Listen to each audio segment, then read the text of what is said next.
રાજકોટના કોઠારિયા વિસ્તારમાં ગૌસેવાની સરવાણી વહાવતા જય સરદાર ગૌસેવા સમાજ ટ્રસ્ટ દ્વારા સંસ્થાના 25 વર્ષના સફળ સંચાલન અને ગૌસેવા યજ્ઞ નિમિત્તે એક ભવ્ય અને દિવ્ય ગૌધામ શિવકોઠા તથા સાંસ્કૃતિક મહોત્સવનું આયોજન કરવામાં આવ્યું। આ મહોત્સવ માટે મવડી વિસ્તારમાં વિશાળ અને ભવ્ય ડોમ તૈયાર કરવામાં આવ્યો, જ્યાં હજારોની સંખ્યામાં ભક્તો ઉમટી પડશે। આગામી તારીખ 23/4/2026 ને ગુરુવારના રોજ સવારે 8 કલાકે પ્રગટેશ્વર મહાદેવ મંદિરથી વાજતે ગાજતે ભવ્ય પોથી યાત્રા નીકળશે। કથાનો સમય દરરોજ બપોરે 3 થી 6 વાગ્યા સુધીનો રહેશે, જેમાં શિવ ચરિત્ર સાથે ગૌ મહિમાનું અમૃતપાન ભક્તોને કરાવવામાં આવશે। કથા દરમિયાન શિવ પાર્વતી વિવાહ અને સતી પ્રાગટ્ય જેવા પ્રસંગો ધામધૂમથી ઉજવાશે।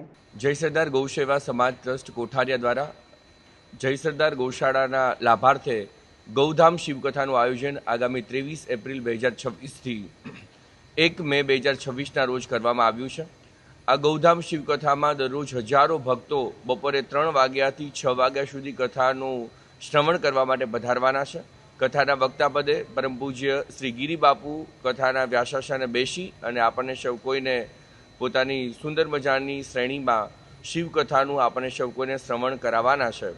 અને દરરોજ રાત્રે સાંસ્કૃતિક કાર્યક્રમો, જેમાં ગુજરાતના સુપ્રસિદ્ધ લોકગાયક અલ્પાબેન પટેલ, લોક સાહિત્યકાર રાજબા ગઢવી, યોગિતાબેન પટેલ, શ્રુતિબેન પટેલ, કૌશિકભાઈ પટેલ, હિતેશભાઈ અંટાળા, પ્રદીપભાઈ પાઘડી જેવા નામી અનામી અનેક કલાકારોના માધ્યમથી અને સાથે સાથે જયપુર રાજસ્થાનના 42થી વધુ કલાકારોની ટીમ દ્વારા ઈશ્વરની ઝાંખી પણ પ્રસ્તુત થવાની છે।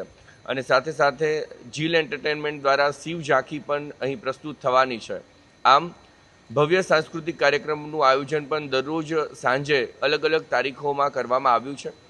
આ સુંદર મજાનો કાર્યક્રમ એટલે દિવ્યતા અને પ્રશ્ન એવો કાર્યક્રમ છે, જ્યાં ભોજનની સાથે ભજન દરરોજ તમામ વ્યક્તિઓ માટે જાહેર આમંત્રણ આપીએ છીએ। બધા જ વ્યક્તિઓ માટે ભોજન પ્રસાદની વ્યવસ્થા પણ દરરોજ રાત્રે અહીં જ કરવામાં આવી છે। માટે તમામ શિવ ભક્તોને પધારવા માટે જય સરદાર ગૌશાળા વતી આપ સર્વને હૃદયથી આમંત્રણ આપીએ છીએ।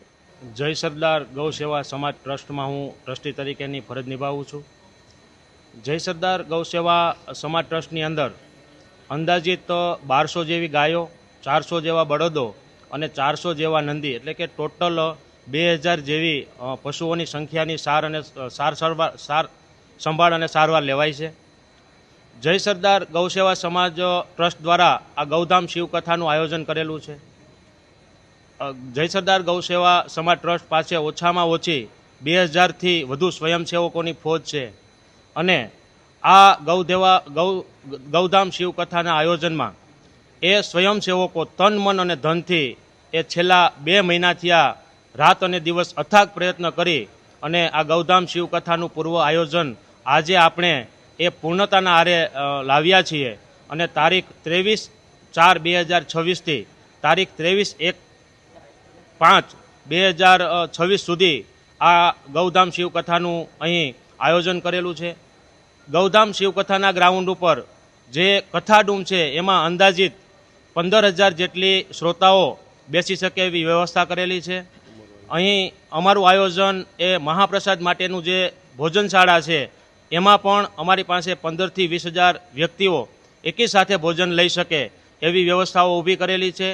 આ તમામ વ્યવસ્થાઓ એ સ્વયંસેવકો જે કહેવાય કે આ જય સરદાર ગૌશાળાના એક પાયારૂપી છે, એના અથાગ પ્રયત્નો દ્વારા આ આયોજન કરેલું છે।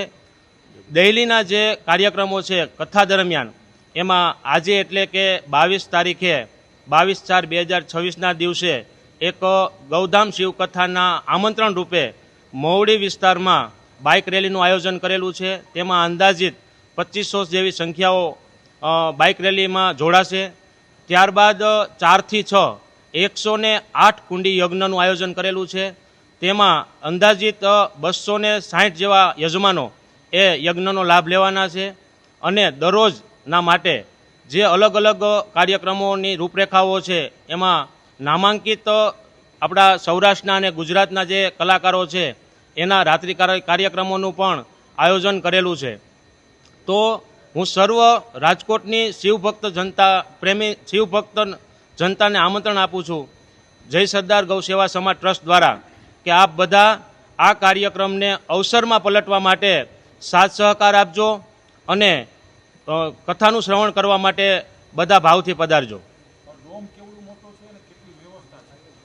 ડોમની સાઇઝ છે એ 132 બાય 520 ફૂટની લંબાઈ છે અને આપણી પાસે અત્યારે ટોટલ 40,000 થી 45,000 શ્રોતાગણ બેસી શકે ને એટલી વ્યવસ્થા છે. લોકોની સેફટી માટે અલગ અલગ પ્રકારના એન્ટ્રી ગેટો આપેલા છે, અલગ અલગ પ્રકારે એન્ટ્રી આપેલી છે, ફાયરની તમામ વ્યવસ્થાઓ કરેલી છે અને ઇમરજન્સી હોસ્પિટલની પણ એક આપણે વ્યવસ્થા કરેલી છે. હા, જય સરદાર ગૌશાળા દ્વારા ગૌશાળાએ દર વર્ષે કાર્યક્રમો હોય છે, પરંતુ જે આ લેવલનો કાર્યક્રમ છે એ જય સરદાર ગૌશાળા દ્વારા આ પહેલી વખત જ કાર્યક્રમ કરેલો છે. બીજું એક ખાસ મહત્ત્વની વાત એ છે કે જય સરદાર ગૌ સેવા સમાજ ટ્રસ્ટના તમામ ટ્રસ્ટીઓ દ્વારા જે આ કથાનો ખર્ચ છે, ગૌધામ શિવ કથાનો ખર્ચ છે, એ ખર્ચ જય સરદાર ગૌ સેવા સમાજ ટ્રસ્ટના ટ્રસ્ટીઓ દ્વારા જ ઉપાડવામાં આવશે અને જે પણ કાંઈ ફંડ આવશે એ ફંડ તમામ ફંડ ગાયોની સેવા અર્થે વપરાશે. જય સરદાર ગૌ સેવા સમાજ ટ્રસ્ટ કોઠારિયા રાજકોટ વતી હું મારો ચેરમેન તરીકેની ફરજ બજાવું છું. આપ પ્રેસ મીડિયાવાળા સબ બધા જે પધાર્યા એ બદલ આપનો ખૂબ ખૂબ આભાર વ્યક્ત કરું છું. આ ગૌશાળા એક એવી છે કે બીમાર, લાચાર અને વૃદ્ધ ગાયો તથા બળદોની સેવા કરવામાં માને છે. અમારું એક આ આયોજન આગવું એટલા માટે છે કે આગળથી ભવિષ્યની અંદર અમારે વધુને વધુ ગૌ માટે વધુમાં વધુ સેવા કરીએ ગઈ, બળદ માટે વધુને વધુ સેવા કરીએ ગઈ, એ માટે અમે એક આ ગૌધામ શિવકથાનું આયોજન કરેલ છે.